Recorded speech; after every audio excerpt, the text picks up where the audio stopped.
Bonjour à tous, j'espère que vous allez bien. Bienvenue pour ce nouveau numéro du petit exo de colle, aujourd'hui numéro 93. Et pour ce numéro, je vous propose un exercice d'algèbre linéaire qui va parler une nouvelle fois des espaces duaux. Mais ici, j'aimerais vous introduire une nouvelle notion en lien avec ces espaces duaux. J'ai nommé l'orthogonalité au sens dual. L'exercice est donc le suivant. Nous avons E, un K espace vectoriel de dimension finie n supérieur ou égal à 1. On va noter E étoile son espace dual, qui n'est rien d'autre que l'espace engendré par les formes K linéaires sur E.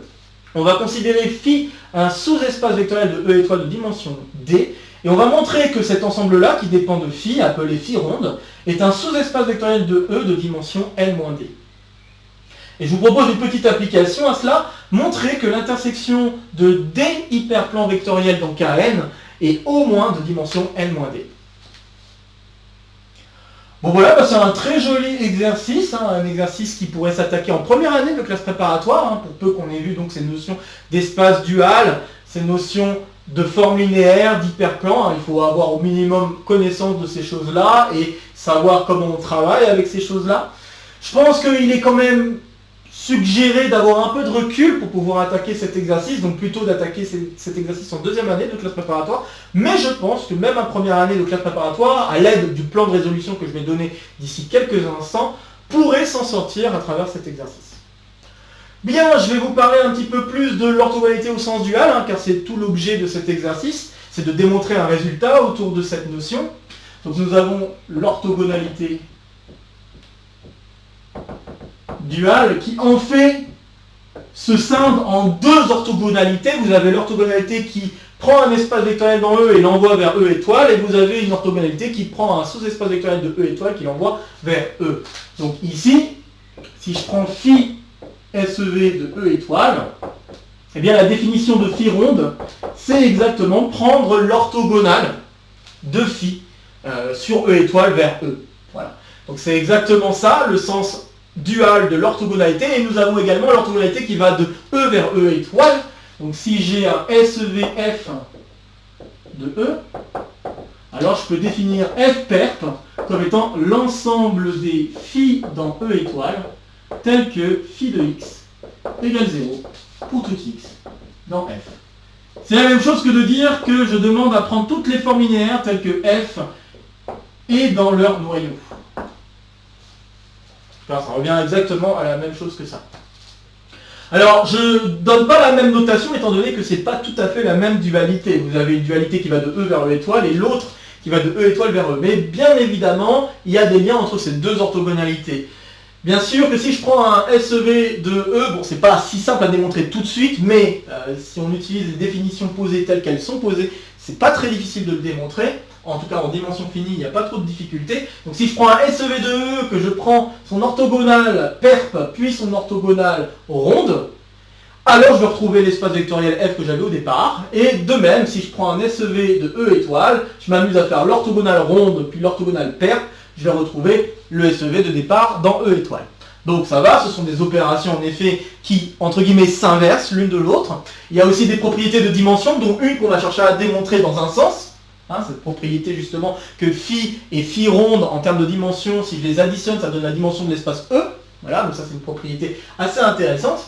Et puis il y aurait bien sûr d'autres propriétés auxquelles vous pouvez penser si vous pensez orthogonalité au sens produit scalaire. Alors maintenant que je viens de mettre ce mot-là, j'aimerais faire le lien avec l'orthogonalité au sens produit scalaire, et ce lien, il va pouvoir se faire à l'aide d'un résultat qu'on a déjà attaqué en exercice sur cette chaîne. J'ai nommé ici le petit exo de colle numéro 84, et il s'agit du résultat de théorème de représentation de Riesz, appelé aussi théorème de Fréchet-Riesz, qui nous dit la chose suivante: pour n'importe quelle forme linéaire sur E, il va exister un unique représentant dans E, tel que, en fait, ma forme linéaire, ça va être la même chose que le produit scalaire contre Y. Alors, bien sûr, cet énoncé est correct à condition qu'on se restreigne à des espaces euclidiens,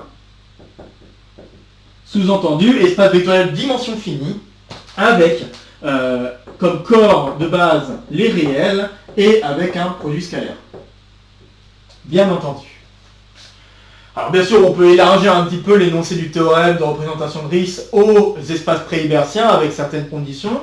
mais nous on l'a prouvé dans ce cadre euclidien, et au moins cette propriété est vraie dans le cadre euclidien, ce qui est suffisant au programme CPGE. Et puis j'aimerais aussi dire, donc grâce à ce résultat, on peut faire le lien entre f-perp au sens dual et f-perp au sens orthogonal. Pour le produit scalaire, vous avez en effet l'isomorphisme suivant. f-perp au sens dual est isomorphe à l'ensemble des x, des y dans E, tel que je veux que le produit scalaire de y avec x soit égal à 0 pour n'importe quel x dans f. Et ça, c'est l'orthogonalité au sens produit scalaire que vous connaissez bien si vous avez vu ce cours-là en première ou en deuxième année de classe préparatoire. Donc voilà, en effet, et c'est pour ça, ça justifie pourquoi on peut utiliser la notation perp ici, puisque dans le cadre euclidien, f-perp de la dualité correspond à f-perp au sens produit scalaire. Donc voilà, je pense avoir dit l'essentiel autour de l'orthogonalité duale, et donc tout l'enjeu va être de démontrer une petite propriété de dimension sur les orthogonalités, et là notamment l'orthogonalité qui va de E étoile vers E. Je pense que c'est l'orthogonalité la plus difficile à démontrer. Donc je vous invite d'ores et déjà à faire une pause sur la vidéo pour essayer de résoudre l'exercice par vous-même avant que je ne vous donne tout d'abord un plan de résolution qu'on cherchera à suivre sur cette vidéo. Ok, j'espère que vous aurez essayé, je pense que c'est un très joli exercice à faire, que vous soyez en fin de première année de classe préparatoire ou que vous soyez en deuxième année de classe préparatoire, ou même en cube, ou même en CAPES ou en agrègue, car si on a besoin de revoir des choses sur les espaces duaux, c'est le moment. Donc le plan de résolution que je vais vous proposer va être le suivant, et ça va être des questions plus ou moins, alors en tout cas il y en a une qui est assez élémentaire mais qui demande un peu de réflexion, et puis les deux autres vont être très utiles pour la résolution en tant que telle. Alors la première, c'est notamment pour les premières années, je pense, parce que ça c'est quand même un truc super important à connaître, à mon avis, que ce soit juste pour de la culture mathématique ou que ce soit pour des connaissances devant des exercices plus alambiqués sur le sujet. Je pense que ça peut être intéressant d'avoir cette propriété. Donc si j'ai phi1 jusqu'à phi n une base de E étoile, ça me permet de rappeler que la dimension de E étoile, c'est égal à la dimension de E, quand E est de dimension finie, bien sûr. Ok. Donc on a cette égalité de dimension, et on l'a déjà vu lors du petit exode-code numéro 84 que j'ai déjà mentionné et que vous pouvez retrouver en description si vous voulez avoir un peu de détails. Donc si je prends une base de E étoile, le but, ça sera de montrer qu'il existe une unique base F1, Fn de E, cette fois-ci, telle que, eh bien on va avoir exactement ce que vous peut-être ce que vous pensez, c'est que pour n'importe quel ij, phi i de fj est égal à delta ij, qui est le symbole de Kronecker. Pour rappel, il vaut 1 si i égale j et 0 sinon. Et donc, comme je disais, ce que vous pensez, parce que vous pourriez penser que c'est une idée de dualité. Normalement, en première année de classe préparatoire, on voit la notion de base duale. Mais base duale, on va plutôt dans l'autre sens. On va de E vers E étoile, et pas de E étoile vers E. Alors, en fait, la base qu'on est en train de construire, c'est ce qu'on appelle la base antéduale. C'est-à-dire que j'ai une base de E étoile, et je cherche à démontrer qu'il existe une base dans E, telle que le dual de cette base dans E, c'est la base dans E étoile que j'avais choisi au départ. C'est vraiment comme un exercice inverse par rapport à la construction de base duale.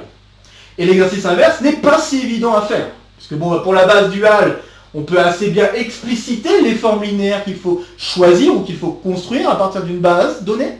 Mais là, on a des formes linéaires et on veut construire une base dans E qui satisfait la probabilité qu'on souhaite.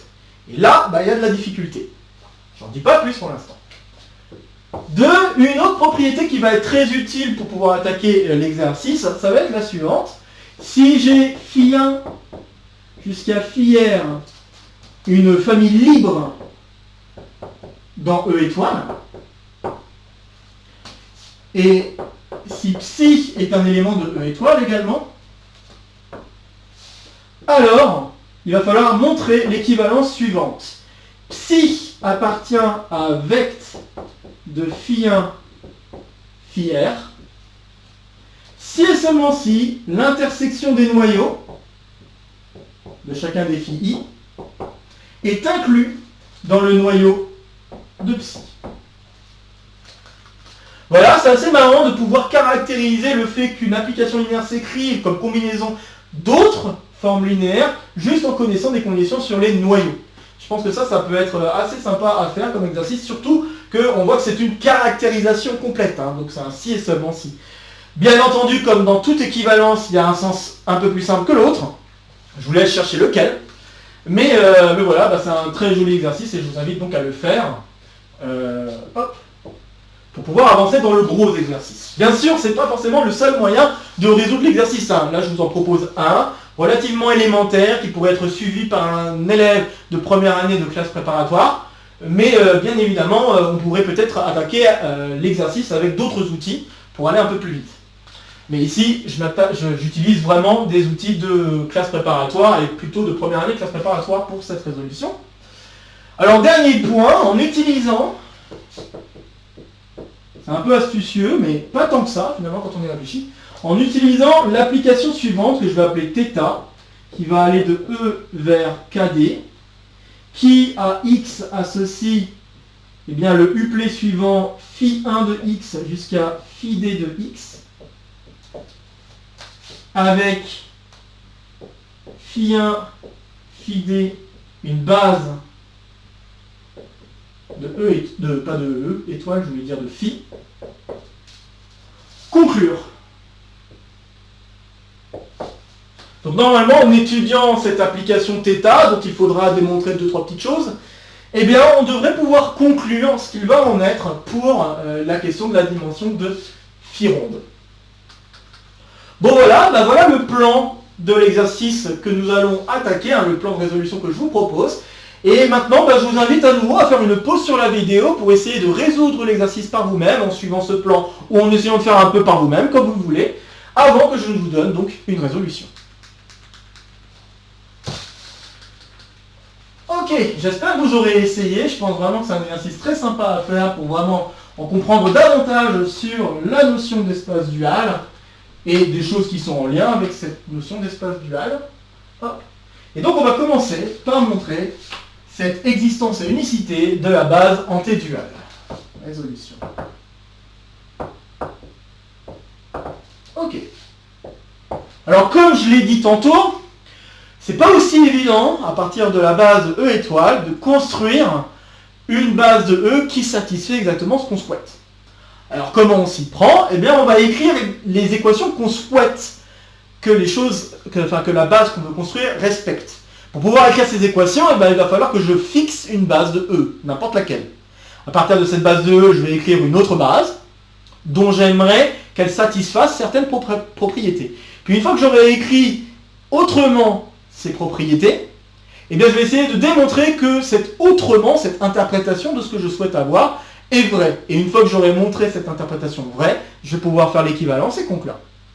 Voilà globalement l'idée. Bien sûr, je reste assez vague exprès, mais l'idée c'est vraiment ça. Donc je me lance. J'ai ma base phi1, phi n, donc base de E étoile, et je vais considérer E1, En, une base quelconque de E.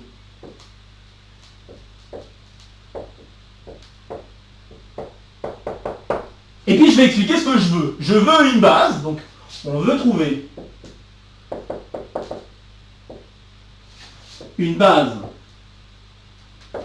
F1, Fn de E telle que pour tout I et J, phi I de Fj est égal à delta IJ. Donc ça vaut 1 si I égale J et ça vaut 0 sinon. Bon alors maintenant que j'ai posé un petit peu le cadre, je vais essayer d'expliciter un peu plus ce que je veux. Les FI s'écrivent en fonction des EI. Pourquoi pas expliciter cette chose? Alors si je note P, la matrice de passage, PIJ, ok? Donc si je note P, cette matrice de passage, alors je peux écrire que F, alors il faut juste que je fasse attention à comment je l'écris, mais je peux écrire que J, ça va s'écrire somme pour K allant de 1 à N, oui c'est ça, des P, que je ne fasse pas de bêtises, hein. Donc des PKJ EK. Donc, je considère ma matrice comme étant cette matrice de passage qui me permet donc d'écrire les éléments de la base donnés par les F en fonction des EK. Et par conséquent, je peux changer un tout petit peu l'équation que je viens d'écrire. Je peux constater que phi de FJ, eh bien ça va être la somme pour K allant de 1 à N des PKJ phi. Alors c'est là où je suis en train de demander si j'ai pas écrit les choses de manière incorrecte. Alors voilà. Donc si je prends FJ, je veux que FJ s'écrit. Ah oui c'est ça. Donc je pense que j'ai pas très bien écrit les indices ici. J'aurais dû mettre JK. C'est mieux. Ok. Je me doutais que j'avais dû faire une inversion d'indice, mais je ne voyais pas encore en quoi j'avais fait une inversion d'indice. Maintenant je pense l'avoir vu. Donc j'ai ça, phi de EK. Très bien. Et si je m'amuse à réécrire un petit peu autrement ce que je viens d'écrire, alors c'est vrai que J c'était peut-être pas un hyper bon choix, mais bon, qu'importe maintenant. Donc si je fais ça, eh bien ce phi I de EK, je peux le voir comme des coefficients d'une certaine matrice. Pourquoi pas? Alors si j'introduis AKI, les coefficients de la matrice correspondante, donc je vais noter A, la matrice donnée par les AKI, comme ceci. Donc les K c'est les lignes et les I c'est les colonnes. Donc je vais avoir 1 inférieur égal à K, inférieur égal à N, et puis I qui va être inférieur égal à, enfin, qui va être supérieur égal à 1 et inférieur égal à N. Donc on va avoir ceci, très bien. Et ben, en fait ce que je demande pour que ce truc-là soit exactement égal à delta IJ, en fait ces équations correspondent exactement à ce que je veux pour chacun des coefficients de la matrice produit P fois A. Si on regarde de plus près l'équation, enfin la formule que je viens d'écrire, c'est exactement la formule du produit. Alors certes, je ne l'ai pas écrit de la bonne manière parce que je n'ai pas mis les indices qu'il fallait, j'aurais dû mettre I ici, J ici. Désolé pour ça, mais sinon, c'est bien la formule du produit entre deux matrices. Et donc, écrire ces équations-là, c'est équivalent à demander à ce que l'identité soit égale à P fois A. Alors la matrice P, elle est arbitraire, c'est la matrice qu'il faudrait déterminer. Tout l'enjeu est de s'amuser à vérifier que la matrice A est bien inversible. Si elle est inversible, alors je pourrais revenir sur mon tableau de départ et écrire que P, c'est en fait l'inverse de la matrice A. La matrice A étant ces AKI, et je rappelle que ces AKI, ce sont exactement ces phi I de EK. Très bien, ok, chouette. Alors maintenant, reste à montrer. Pour cela, montrons que A est inversible. Si on montre que A est inversible, on a gagné, puisqu'il suffit, comme je l'ai dit, de définir P comme étant l'inverse de A, et on a donc terminé. Alors pour montrer que A est inversible, comme A est une matrice n fois n, on peut se permettre de se restreindre à montrer que, en fait, la matrice A induit une application qui va être injective. Et l'application, ça va être celle à laquelle vous pouvez penser, l'application qui a un vecteur colonne x associe le vecteur colonne A fois x. Donc on va considérer l'application qu'on peut appeler mu A si vous voulez. Donc considérons mu A, l'application qui a x associe à x, définie sur Kn. Ok. Et donc bah, voyons qu'est-ce que ça veut dire sur Kn. Voyons de plus près ce que ça veut dire. Donc si je prends x, il faut que j'efface un petit peu le tableau. Si j'explicite un petit peu ce à quoi peut ressembler mon vecteur x. Et puis si j'explicite ensuite à quoi peut ressembler cette multiplication a fois x. Donc si je note x comme étant x1, xn, ok, alors je vais avoir a fois x qui va s'écrire de la manière suivante. Donc je dois m'amuser à faire le produit des éléments de la colonne avec chacun des éléments d'une ligne donnée. Donc là, bah, si je regarde la kème ligne, je dois donc m'amuser à faire la somme, donc en espérant ne pas écrire de bêtises, je dois faire la somme, alors, pour i allant de 1 à n, donc des AKI, XI. Voilà ce que je dois faire. Ok, très bien. Donc ça, c'est pour la 4e ligne. On soit OK avec ça. Bon. Mais cette 4e ligne, je peux la réécrire un petit peu autrement, parce que le AKI, c'est pas n'importe qui. C'est en fait phi, si on regarde d'un petit peu plus près, c'est finalement phi. Donc ces trucs-là, c'est phi I de EK. Donc pourquoi pas remplacer? Alors je vais remplacer. Donc somme pour I allant de 1 à N des AKI XI, c'est en fait la somme pour I allant de 1 à N des phi I de EK XI. Ok. Et donc, ce que je peux constater, c'est qu'en fait, je suis en train d'utiliser une application linéaire, une forme linéaire que j'évalue en EK, si on regarde les choses de plus près. Donc en fait, je peux constater que ce truc-là, c'est la même chose que de regarder l'application somme pour I allant de 1 à N de XI phi I, calculée en EK. D'accord? Donc ça veut dire que je suis en train de regarder une forme linéaire dépendant des phi I, que je calcule en EK. Ok, très bien. Alors maintenant que j'ai ça, je vais supposer que MUA, je vais essayer de voir si MUA est injective. Si elle est injective, j'ai gagné. D'accord?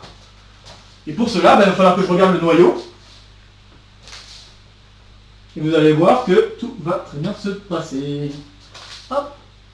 Donc, soit X, un élément du noyau. Donc X, encore une fois, X1, Xn, un élément de ker de A. Alors si je prends un tel X, je dois avoir que A fois X égale 0. Et par conséquent, pour tout K, compris entre 1 et N, c'est-à-dire chacune des lignes de ce calcul doit valoir 0. Donc c'est-à-dire la somme des XI phi I allant de 1 à N, calculée en EK, est égale à 0. Or là, je suis en train de définir une forme linéaire, puisque ma forme linéaire, elle est calculée en chacun des éléments de la base de E. De la base quelconque de E, au départ. Ok? Donc là, regarder une forme linéaire sur une base, ça décrit complètement la forme linéaire. Et donc par conséquent, si je dis que chacun des éléments de la base, pour la forme linéaire que je considère, est envoyé vers 0, ça veut dire que la forme linéaire est nulle. Donc ça implique que la forme linéaire est nulle. Et là, il y a une hypothèse qu'il ne fallait pas oublier au tout début de cet énoncé. On avait dit que les phi I forment une base. Donc A, phi 1, phi n forment une base.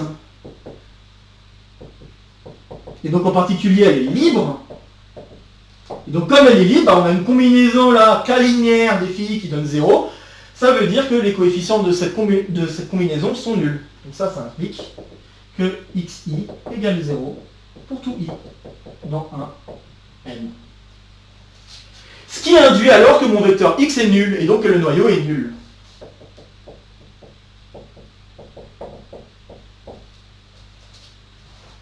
Qu'est-ce que je viens donc de démontrer? Je viens de démontrer que MUA, l'application qui associe en fait la multiplication matricielle, elle est injective. Donc elle est bijective.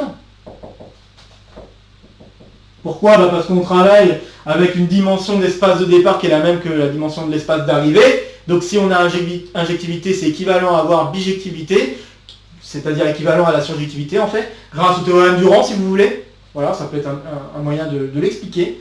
Et donc par conséquent, ça veut dire que la matrice A est inversible. Voilà, c'est ça. Et voilà, on vient de démontrer ce que l'on souhaitait. Maintenant qu'on sait que A est inversible, on remonte au tableau précédent et on remplace P par A-1. En prenant P égale A-1, alors ceci me définit la matrice qu'il faut choisir pour pouvoir construire la base en T dual. Et de plus, on a unicité, puisqu'elle dépend totalement de la matrice A qui est complètement définie par la famille des phi I. Donc cette matrice A, voilà, elle est unique dans cette construction, et bien sûr l'inverse de la matrice A est aussi unique. Il n'y a aucun problème avec ça. Donc on conclut, en effet, qu'il existe bien une base anti-duale. Voilà, c'est ça. Donc, je pense à un très joli exercice, qui a priori paraissait peut-être assez simple, mais qui vraiment demande un peu de réflexion, parce que, comme je l'ai dit au tout début, c'était pas si simple de voir comment construire cette base anti-duale, alors que bon, d'habitude, quand on construit une base duale, c'est assez rapide. Et c'est assez simple à avoir en tête comment les choses doivent se passer. Ici, ça l'était beaucoup moins. N'hésitez pas, encore une fois, je le redis, je le répète, hein, c'est le principe de tout propre, hein, j'ai envie de vous dire, mais n'hésitez pas à faire demi-tour sur la vidéo s'il y a des choses que vous n'avez pas comprises, ou que vous voulez revoir à plusieurs reprises pour mieux comprendre. Hein, c'est fait pour ça le format vidéo. Maintenant je me lance dans la deuxième partie. Donc dans la deuxième partie, on avait, pour rappel, phi 1, phi R, une famille libre. Donc une famille R libre, enfin K libre, pardon. Et on considère psi dans E étoile. Et je rappelle qu'on voulait démontrer que psi est dans vect des phi I, donc phi R, si et seulement si l'intersection pour I allant de 1 à R des noyaux est inclus dans le noyau de psi.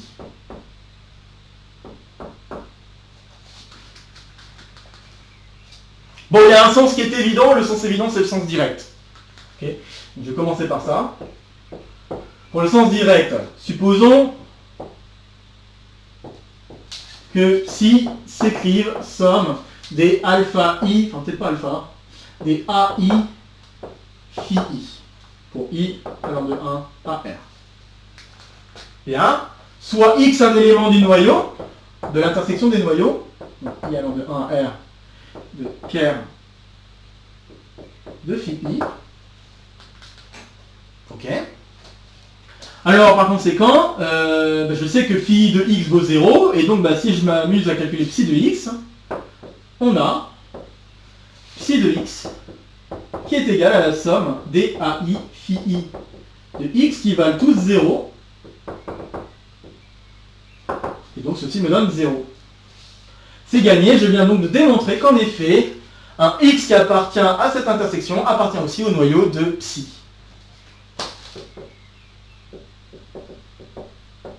Ce qui me montre l'inclusion. Maintenant, jouons dans l'autre sens. Bien sûr, c'est le sens difficile. Supposons qu'on ait cette intersection qui est inclue dans le noyau de psi. Donc, supposons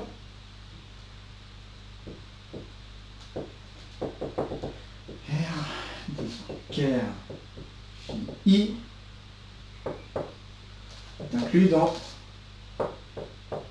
R de psi. Ok.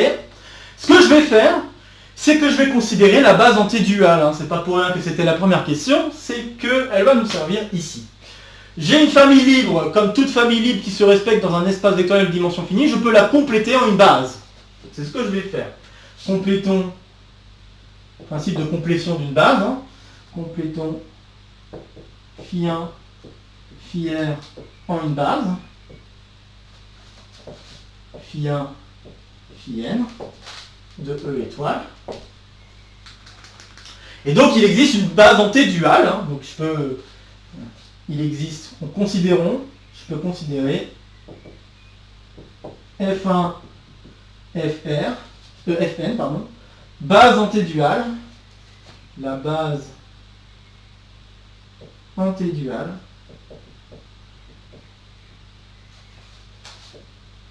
des phi 1 phi n. Sous-entendu que je veux que les phi i de les phi i de fj valent 0 si i est différent de j et valent 1 si i est égal à j. Ok. Et donc je vais jouer avec ça pour pouvoir conclure. Je sais que là, j'ai une base de étoile. Donc ça veut dire que mon psi, quoi qu'il arrive, peut s'écrire en fonction des phi 1 phi n. Le but du jeu va être de démontrer qu'en fait, tous les phi i qui sont plus grands que r, hein, pour i plus grand que r, eh bien ils sont avec une composante, ou en tout cas avec un coefficient qui est nul.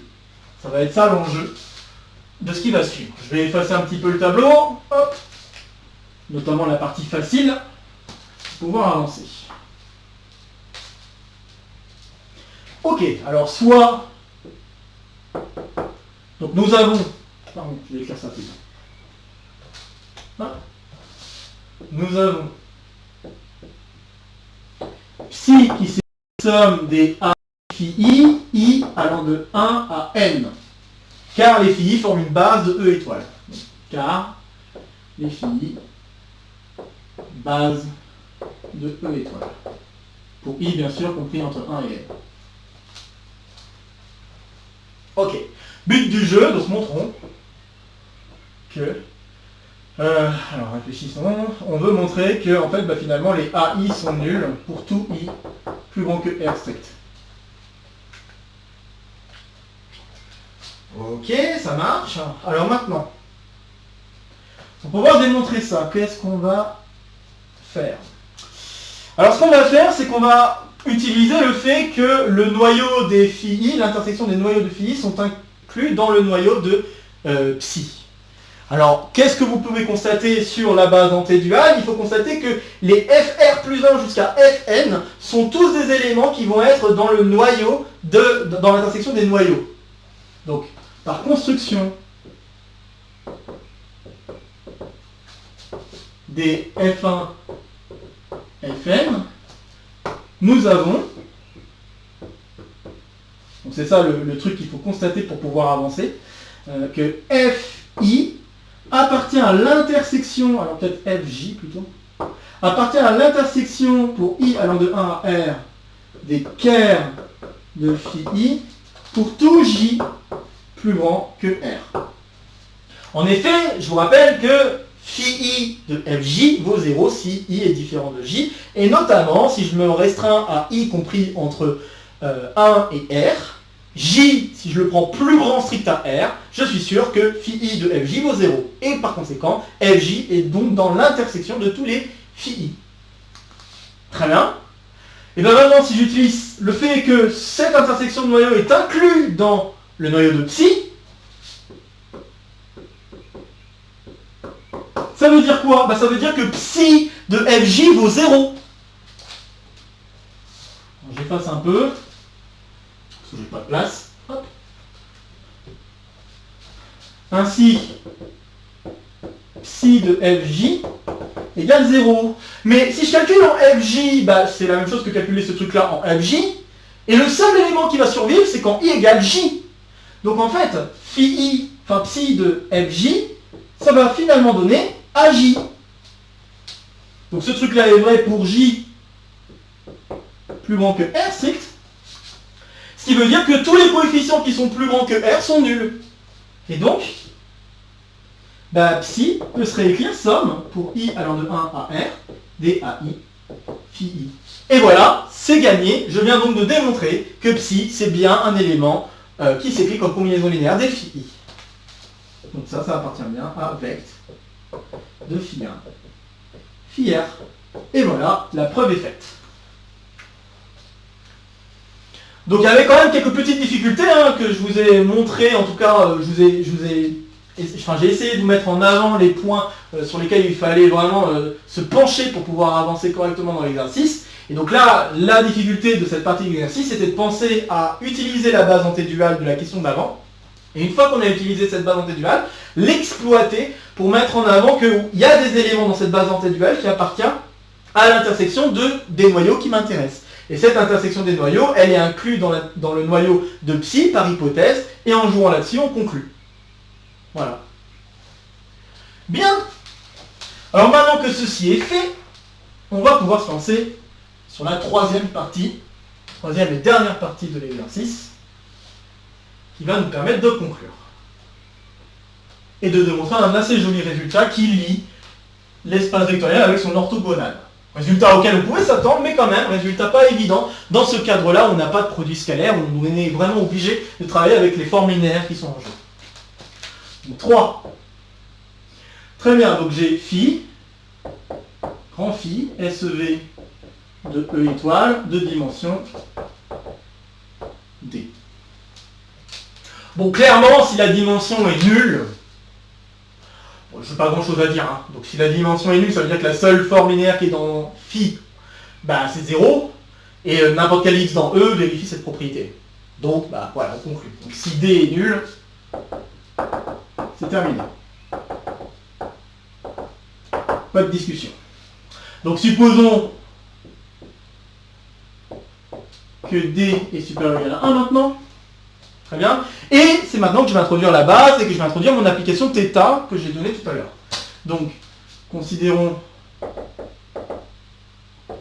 Φ1, Φd, une base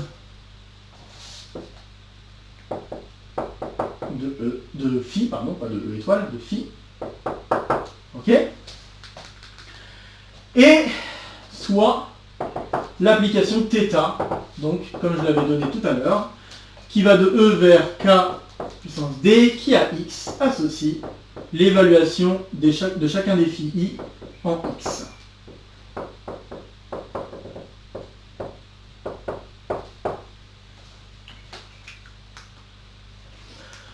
Ok, alors maintenant on va étudier cette application θ et on va voir qu'on va amener des choses à leur conclusion.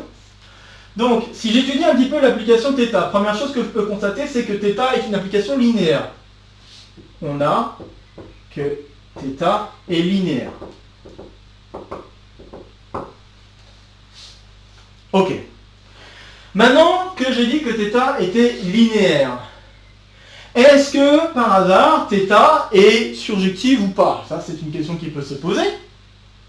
Et pour vérifier si elle est surjective ou pas, on pourrait se poser la question, à quel moment est-ce que je vais avoir un élément qui est dans un noyau de tout le monde, hein? On pourrait se poser la question, même plus précisément, on pourrait se poser la question, est-ce que chacun des éléments de la base est atteint? Ça peut être une question qui peut se poser. Et de la base de KD, je veux dire, la base canonique. Et une réponse qu'on peut apporter vient de la question précédente. Donc, étant donné que les phi sont linéairement, donc sont libres, hein, linéairement indépendantes, c'est une autre façon de dire qu'elles sont libres, on peut affirmer que l'intersection, que je réfléchis 2 secondes, qu'est-ce que je veux? Donc oui, donc ce que je veux, c'est utiliser le fait que phi n'est pas dans le vecteur, donc c'est ça. On a que phi qui n'est pas dans le vecteur des autres phi j. On a phi i qui n'appartient pas au vecteur. Donc en fait, je vais utiliser le non p équivaut à non q par rapport à l'équivalence précédente. Donc je sais que phi i n'est pas dans le vecteur des phi j différent de i. Ce qui équivaut à dire que l'intersection des noyaux ker phi j différent de i, n'est pas incluse dans le noyau de phi i. Par conséquent, je peux m'amuser à prendre un élément qui est dans cette intersection, mais qui n'est pas dans le noyau de phi i. Donc, je peux m'amuser à prendre ça, donc considérons, en prenant xi, un élément qui est dans l'intersection des noyaux j différent de i, mais qui n'est pas dans le ker de phi i, chose que je peux faire parce qu'en effet on n'a pas l'inclusion, ok, on a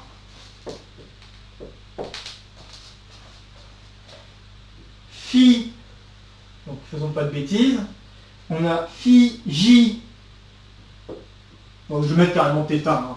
Hop. On a θ, hein, quitte à normaliser, on a, peut-être je vais écrire ça, on a quitte à normaliser, entre guillemets, phi, enfin θ de xi qui va être égal à, on va avoir que des zéros, sauf à la ième composante.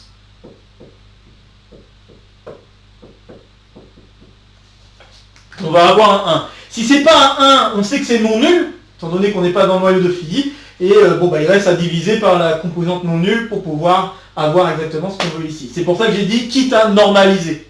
C'est-à-dire quitte à diviser par finalement phi. Et en fait, il suffit de diviser par phi i de xi, puisqu'on sait que ce truc-là est non nul. Donc je peux trouver des xi qui vérifient cette propriété. Par conséquent, comme ce truc-là est vrai pour n'importe quel i, je peux en effet trouver des vecteurs de E qui vont être envoyés respectivement à chacun des éléments de la base canonique de KD. Ce qui signifie donc que l'application θ est surjective. Donc, θ est surjective.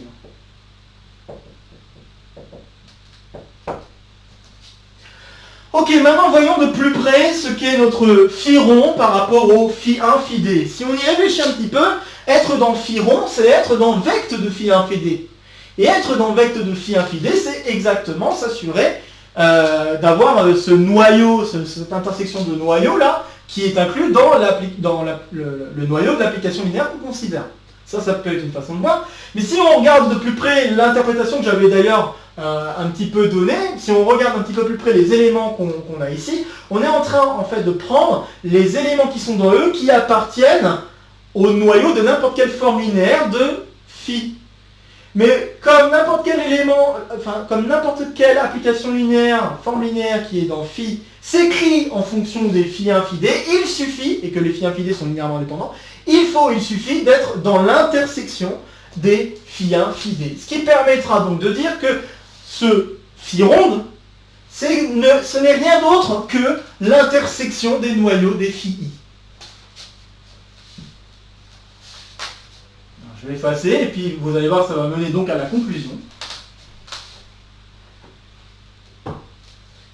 Donc, en constatant que, en fait, finalement, phi ronde, c'est l'intersection pour i allant de 1 à d des kers de phi. Si vous n'en êtes pas convaincu, je vous invite à faire un petit peu de détail, mais c'est vraiment ce que demande cette définition de phi ronde. Ok ? Donc en constatant ça, et en constatant de plus que ça correspond exactement à être dans le noyau de θ, ok, alors, par le théorème du rang,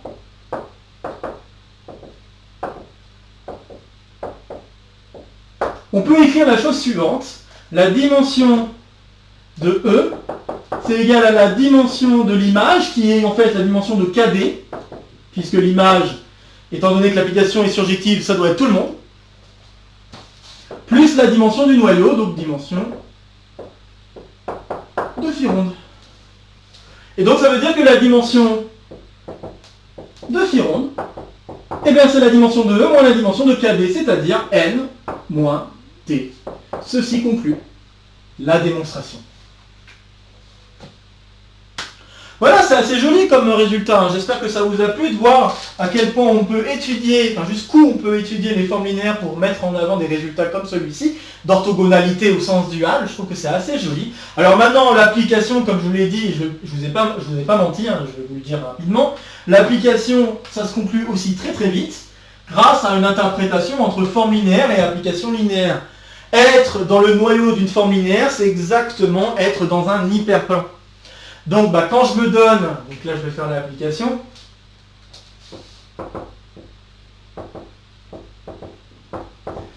quand je me donne un hyperplan, donc si HI est un hyperplan de KN, dire que j'ai un hyperplan de Kn, c'est exactement à dire que j'ai une application linéaire, donc je considère une forme linéaire, donc je considère le noyau. Donc ça c'est équivalent à avoir une forme linéaire phi i, dont je considère le noyau. Donc ker de phi i, ça va être hi. Alors je précise que la forme linéaire que je prends, elle est non nulle. Tout de même. Donc c'est exactement la même chose que ça. Très bien. Et donc quand je regarde l'intersection des hyperplans,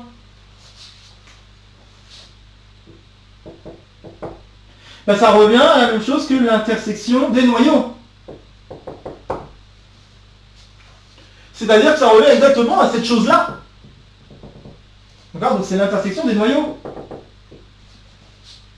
Et donc, comme on vient de le montrer, pour que ce noyau soit de dimension n-d, il faut que les phi i forment une base. Donc autrement dit que les phi i soient linéairement indépendants. S'ils ne sont pas linéairement indépendants, alors dans ce cas-là, l'intersection de noyaux que je viens d'écrire peut se réduire à une intersection de noyaux où j'aurai éventuellement des applications linéaires qui, eux, seront linéairement indépendants, mais d'une famille plus petite. Okay ? Donc on peut extraire une famille libre hein, si on veut, ou soit on extrait une famille libre, soit on dit je vais prendre la dimension de l'ensemble des vecteurs de phi i quoi. Donc en voyant ce truc là, qui correspond finalement à la même chose que un certain phi ronde, eh bien on arrive très vite à la conclusion. En fait il suffit de regarder la dimension de phi, et on sait que la dimension de phi, ça dépend totalement de la dimension du vecteur des phi i, hein. Donc ça revient à la dimension ici. Parce que là, c'est ce que... Oui, alors je vais te dire ça. Le phi que je considère, c'est le vecteur, c'est celui qui est engendré par les phi i, ok, qui correspondent aux hyperplans que j'ai choisis. Et donc, cette dimension, je sais qu'elle est inférieure ou égale à d. Et donc, en suivant le même procédé que dans l'exercice qu'on a fait juste au-dessus, alors je vais pouvoir conclure que la dimension de phi ronde, elle est donc supérieure ou égale à n-d. Et ça n'est rien d'autre qu'une interprétation, finalement, du résultat que je viens de faire là. Mais d'un point de vue géométrique, puisque là maintenant, au lieu de voir des noyaux de forme linéaire, je suis en train de voir des hyperplans. Voilà. Et vous pouvez vous poser la question à quelles conditions est-ce qu'on a égalité? On a égalité que si ça c'est dimension d, ça veut dire que les phi i, les formes linéaires associées, sont linéairement indépendantes. Et ça veut dire, de manière un peu géométrique, que les hyperplans sont en position générique. Et ça, on a déjà parlé d'hyperplans en position générique. C'était un exode code. C'était l'exode code numéro 50.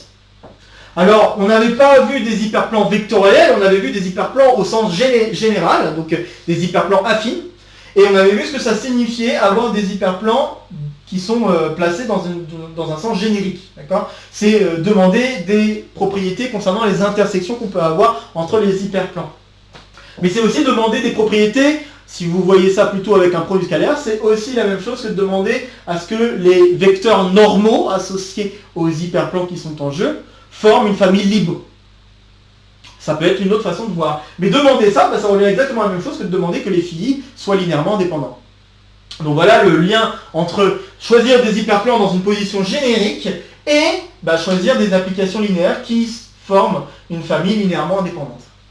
Voilà, moi je trouve que c'est assez joli comme lien et je voulais vous souligner ça à la suite de la résolution de cet exercice. Bon voilà, j'ai terminé pour cet exercice et donc pour aujourd'hui. Donc comme d'habitude, n'hésitez pas à partager la vidéo si vous connaissez des camarades qui seraient intéressés par cette vidéo ou par le contenu de la chaîne de manière plus générale. N'hésitez pas à laisser en commentaire vos questions, vos remarques, vos retours concernant cet exercice. Avant d'aller plus loin, je rappelle qu'en effet, c'était le dernier exercice avant la pseudo-pause, le pseudo-break que je me donne. Donc il va y avoir quand même quelques vidéos qui vont sortir pendant les vacances d'été, mais très peu de vidéos, on ne va pas suivre le rythme habituel, donc je me permets juste de le rappeler. Donc ne soyez pas surpris de voir peu de vidéos sortir, mais il y en aura. Je vous assure qu'il y en aura, parce que j'ai quelques idées quand même en tête qui ne pourront pas attendre le retour du mois d'août. Mais bon voilà, il faut vraiment que je me donne du temps pour travailler, donc il faut ce pseudo-break à tout prix. Bref, donc voilà. Comme d'habitude, ici, ça sera pour me soutenir, ici, ça sera pour vous abonner. N'oubliez pas d'activer la clochette, et puis de nouvelles vidéos vont se proposer à vous pour continuer à faire le tour de la chaîne. Sur ce, je vous retrouve très vite pour de prochaines aventures mathématiques. Portez-vous bien, et à très bientôt. Salut à tous!